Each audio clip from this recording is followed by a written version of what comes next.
Hey there, we're going to be talking about common complications with the newborn. So the first thing that you might see in your newborn in the first week is a little rash popping out on your baby's face, arms, chest, their back. They're going to look like little red dots, and that's the baby's natural immune system waking up, and it's not something to be worried about. Um, if your baby does have a rash that gets worse, it's got open sores, things like that, that's something to contact your doctor about. But in general, baby rashes clear up with time and it's a normal immune reaction. Your baby might also get a diaper rash, typically not right after they're born, but usually with some time. The best thing you can do for that is switching up diapers. Sometimes babies are sensitive to certain ingredients in diaper brands. So changing that is going to be your first line of action. You can also put an ointment on your baby's bum, such as like calendula, plantain, aloe. You're just going to want to avoid the genital areas, but you can do all the areas around, but just not on the genitals at all. It's not considered a rash, but some babies get cradle cap, and that's where the baby's skin is just like sloughing off on the top. It's totally normal and fine. What you can do is get a baby hairbrush and just kind of give it a little scrub with some mild soap. No fragrances or anything like that. While the baby's in a bath. And then after scrubbing like that, you can just put some food safe oil, like coconut oil, olive oil on the baby's head, and that'll help kind of heal that up a little bit faster. Babies can also get GI upset, so gastrointestinal in their belly. Nobody likes that. One of those conditions is called GERD, and that's where there's a softening between the sphincter that connects the stomach to the esophagus.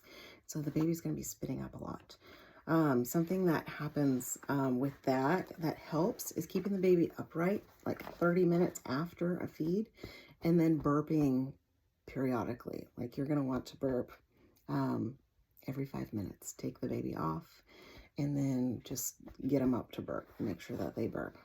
Some babies might develop colic, and that's characterized as crying for at least 3 hours a day, 3 days a week, for at least 3 weeks. So it's not something that's diagnosed, rarely in the first month. For that, the causes are pretty unknown as to what causes colic, but keeping your baby close is going to be the best thing. So like swaddling them to keep them feeling safe, skin to skin in your baby carrier can be helpful.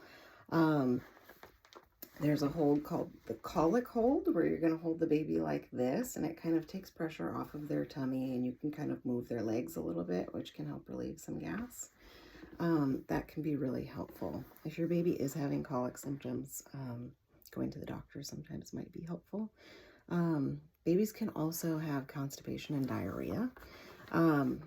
What we worry about with that is proper hydration. So you're going to want to make sure with either of those that your baby's being fed frequently. And you're just going to worry if your baby's not having any wet diapers, or fewer than 3 a day is where we get concerned. You're going to want to call about that.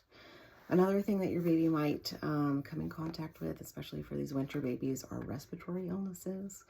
The things that you're going to want to look for and definitely go in for is if your baby has a high fever, or they look like they're breathing really fast and working really hard. So a high fever is considered a temperature of 100.4 or higher than that. So when we're getting like 102, 103, that's really high for a newborn. And we want to cool them down. So you can do that by putting them in a tepid bath, which means like kind of lukewarm. And breastfeeding frequently is going to be very helpful as well, just for hydration. A lot of times with a fever, your baby's going to get dehydrated, and that's not going to help anything. That's going to cause the fever to go even higher. So frequent feeding is going to be really helpful. You can use a humidifier if you have one to help like steam up the the room a little bit and help like open up the baby's lungs. If you don't have a humidifier, you can just turn on the shower and let the bathroom steam up and hold the baby in there. Another thing that you can do, hot tip, is turning the baby over if they sound like really raspy and making kind of a cup like this and cupping the baby's back and going up and down and up and down. And that's going to help loosen up some mucus and things in the baby's respiratory tract, and hopefully they can help cough that up. There's some hot tips.